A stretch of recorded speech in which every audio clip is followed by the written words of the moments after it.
Reyes Luna, que son estos que están aquí. A la doctora Reyes seguramente la conocen, ella es experta en el estudio del análisis espermático en humanos mamíferos y ahora está trabajando con nosotros en peces. Entonces yo soy coordinadora del Laboratorio de Ecología Evolutiva de la UAP, el cual se fundó hace 7 años y con diferentes estudiantes realizamos, ¿sabes qué? Creo que esta plática no es, pero no hay problema, está en inglés, seguramente hubo un error con el archivo, no hay ningún problema porque estos son los alumnos viejitos, pero bueno, los alumnos modernos me perdonarán ahí, hubo un error con el archivo, seguramente. Bueno, entonces en el laboratorio trabajamos comportamiento y hemos hecho también evolución experimental con moscas Drosophila, un artículo que estamos a punto de publicar. Y trabajamos con tesistas de licenciatura, de maestría, servicio social y prácticas profesionales. El día de hoy les voy a hablar del parasitismo, que como ustedes saben es la interacción entre dos especies en donde una gana un beneficio a expensas del costo en otra especie. Por ejemplo, esta imagen que es muy común de esta oruga sufriendo causas por el parasitismo. Y el parasitismo es una fuerza evolutiva muy importante y que muchas veces lleva a la muerte. Por ejemplo, estos son unos grillos de Hawái que se han estudiado muchísimo y lo que ven aquí son las larvas de los parásitos que están emergiendo del grillo.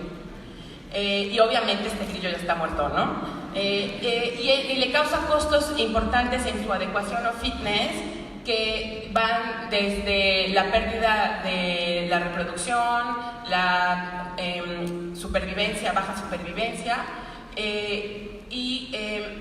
digamos que en general el estudio del parasitismo relacionado con la selección sexual se ha estudiado generalmente en machos, así es que ustedes ven aquí fotos de machos que muestran ornamentos, en este caso coloración. Entonces la mayoría de los estudios de cómo el parasitismo interactúa con la selección sexual se ha enfocado en estudiar cómo los machos son afectados. Por ejemplo, sabemos que baja el cortejo, si un macho está parasitado, ya no están tan interesados en cortejar porque tienen un déficit de energía, están débiles. Pero también afecta estas estructuras de coloración, que muchas de estas son costosas de producir y se llaman señales honestas que les permiten a las hembras elegir una pareja adecuada para procrear. Entonces muchos de estos machos lo que ocurre es que con el parasitismo se ve una disminución en las características extravagantes de los machos. Y esto se llaman características precopulatorias. Entonces la selección sexual tiene dos niveles. Un nivel precopulatorio antes de la cópula, en donde vemos el cortejo y es la expresión de estos ornamentos. Y también tiene un nivel que es poscópula.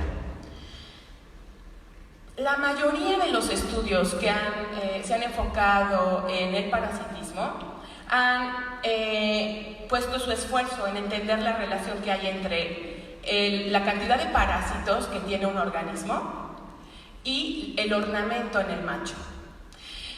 Y la gran mayoría, pero no todos de los estudios, han encontrado esta relación, que a mayor número de parásitos que tenga un macho, menor va a ser la expresión del ornamento, como les expliqué en la coloración.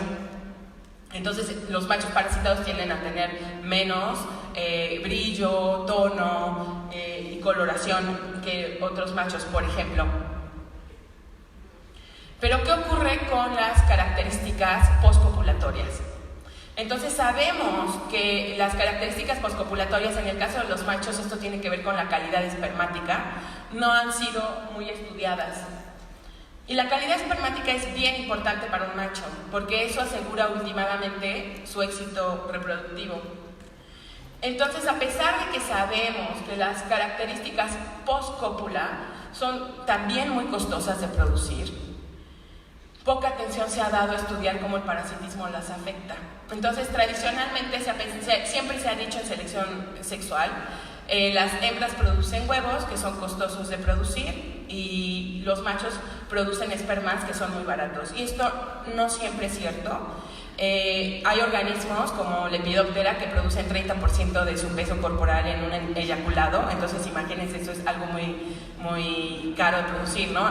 Si un varón pesa, si un hombre humano pesa 100 kilos, estaría eyaculando 30 kilos en cada cópula. Es costoso.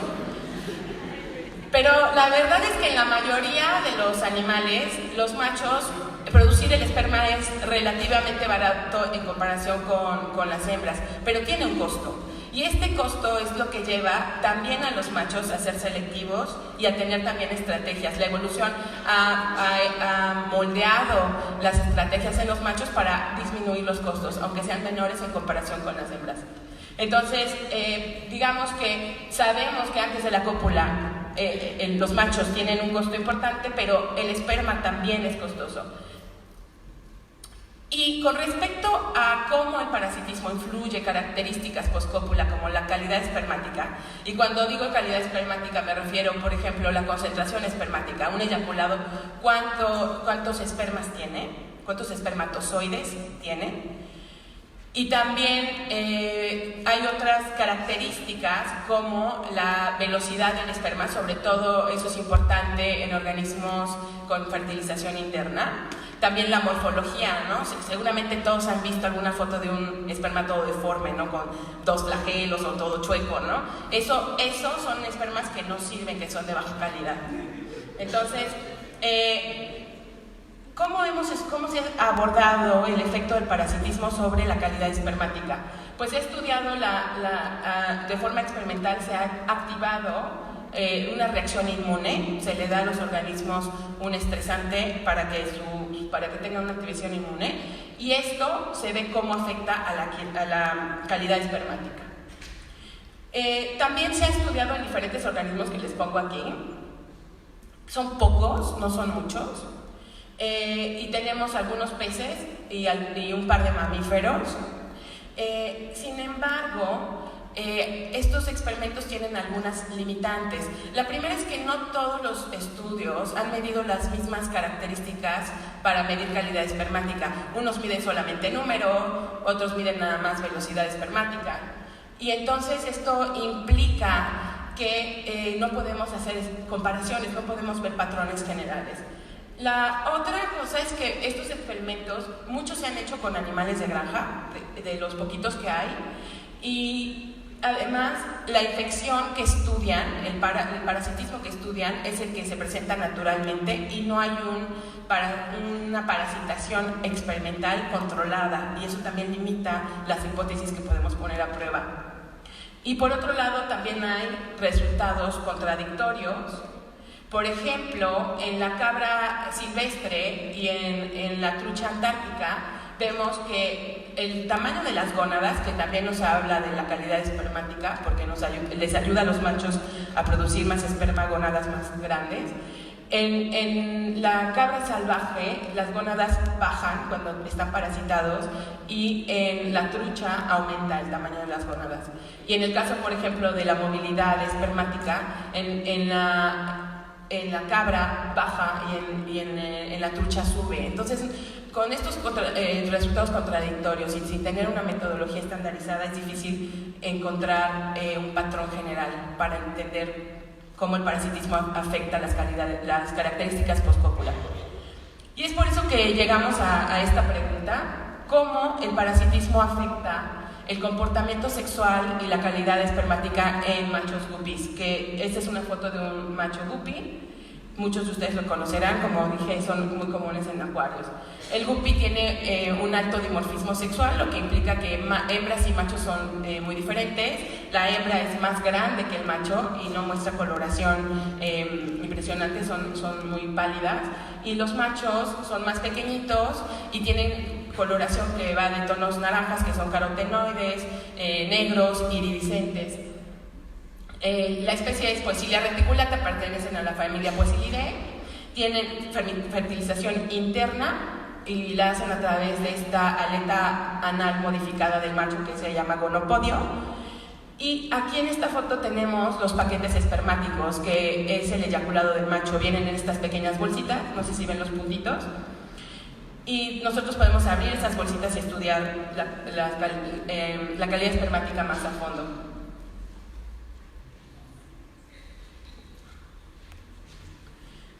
El comportamiento de los machos, el comportamiento sexual, se divide en dos estrategias. Una es el cortejo y otra es la cópula forzada. Entonces los machos logran obtener cópulas a través de estas dos estrategias. En algunas especies hay machos que solo hacen una o la otra, pero en los guppies los machos realizan las dos, lo cual también es interesante porque nos permite estudiar cómo es que los machos deciden hacer una o la otra. El cortejo se especula que es mucho más costoso y el macho lo que hace es ponerse enfrente de la hembra, estira sus aletas y hace un movimiento sigmoidal, y la hembra, si está interesada, lo sigue, como en el video. En el caso de la cópula forzada, como se habla, se presenta sin cortejo. Este macho se acerca e intenta insertar su gonopodio dentro de la hembra sin realizar cortejo. Y estos machos acosan mucho a las hembras. En poblaciones sin depredación, los machos pasan 50% de su tiempo acosando a las hembras. Son muy vigorosos sexualmente. El parásito más estudiado en los guppies es Gyrodactylus. Ese es el género. Hay especies crípticas y son poquitas especies, son como 3 especies las que infectan a los guppies.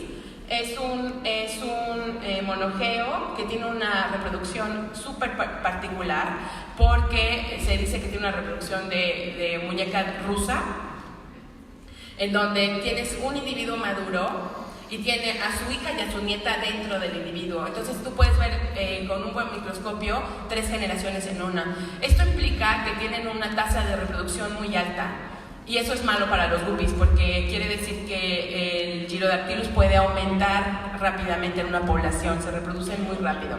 Este es un pequeño videito de algunos gyros pegados en una aleta, y aquí también hay otros gyros.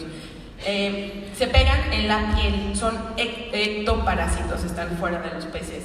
Y para los guppies se ha estudiado muchísimas cosas. Se ha estudiado cómo afectan la condición del cuerpo, que baja, su sistema inmune, su calidad de nado, su comportamiento sexual. En el caso de los machos el cortejo baja, y en el caso de las hembras la selectividad baja. Las hembras ya no son tan selectivas, ya no eligen con tanto cuidado.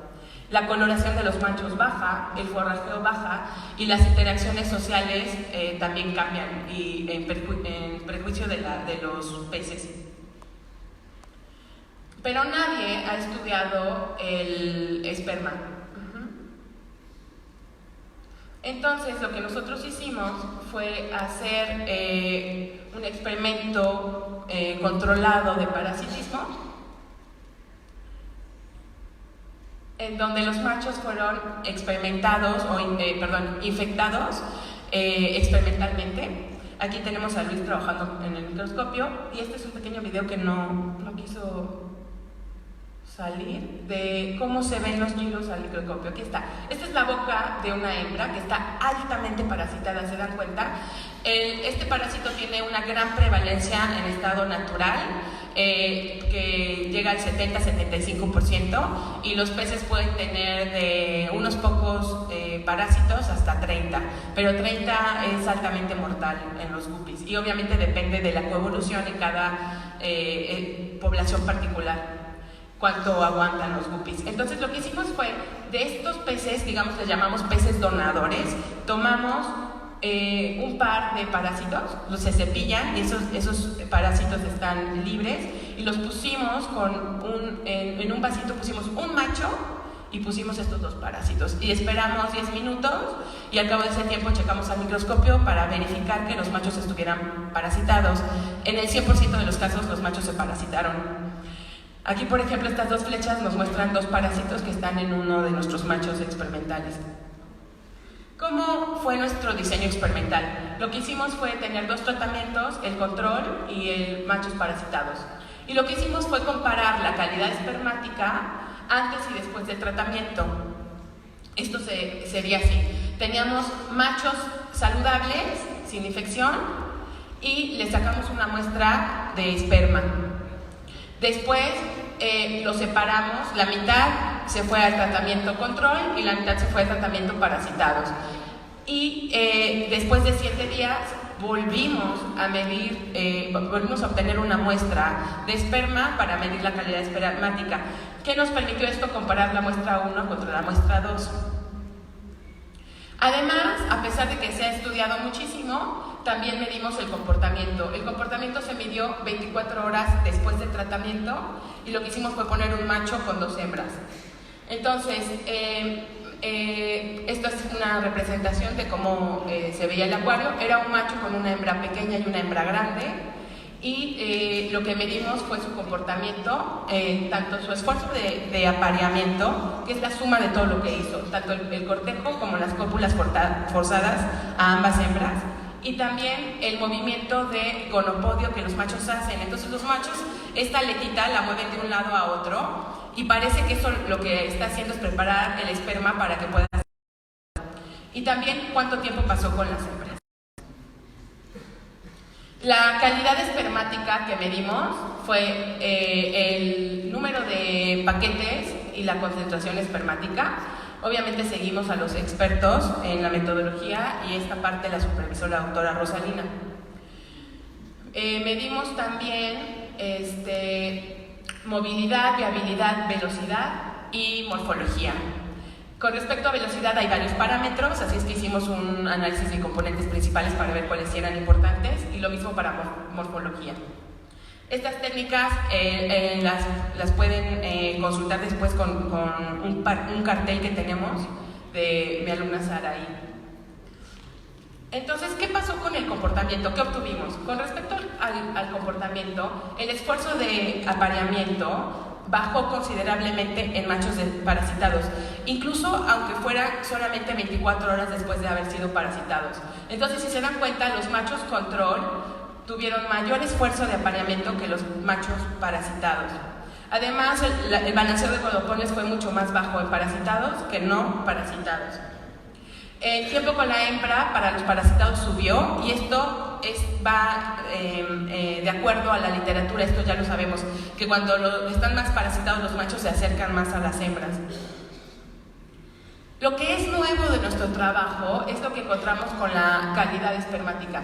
Primero, si medimos la cantidad de espermas, vemos que el número de paquetes espermáticos antes y después de parasitarse, para el control en color blanco y para los parasitados en color gris, el número de paquetes espermáticos quedó igual. Así es que los machos parasitados, su cantidad de paquetes no está siendo afectada. Además, el número de espermatozoides también fue constante en machos parasitados y no parasitados antes y después del tratamiento. Entonces, esto quiere decir que el parasitismo, al menos en nuestra población, no está afectando la cantidad de espermas que los machos producen. Sin embargo, sí está afectando la calidad de otros parámetros de calidad espermática, como la movilidad.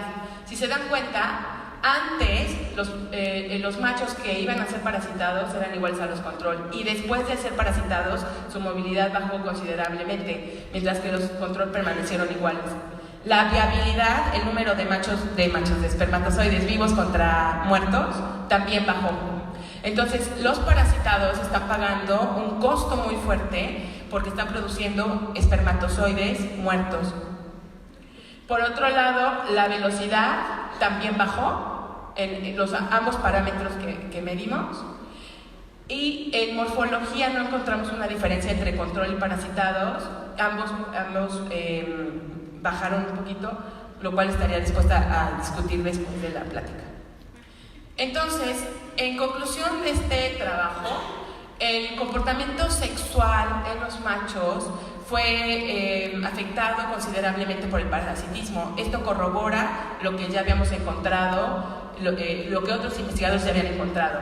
Lo que vemos ahora es que si comparamos las muestras de esperma, los espermatóforos, los paquetes espermáticos y el número fue similar así es que el parásito no está afectando la cantidad de espermas.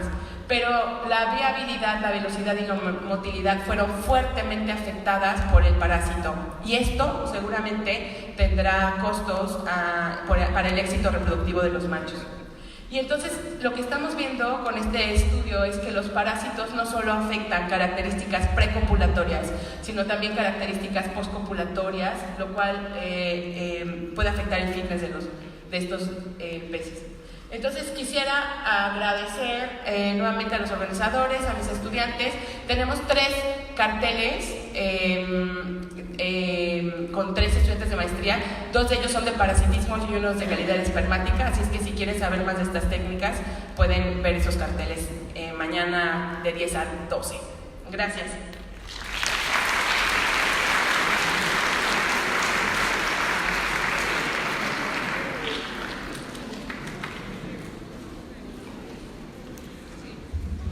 Bueno, queremos pedirles de favor que no se retiren porque inmediatamente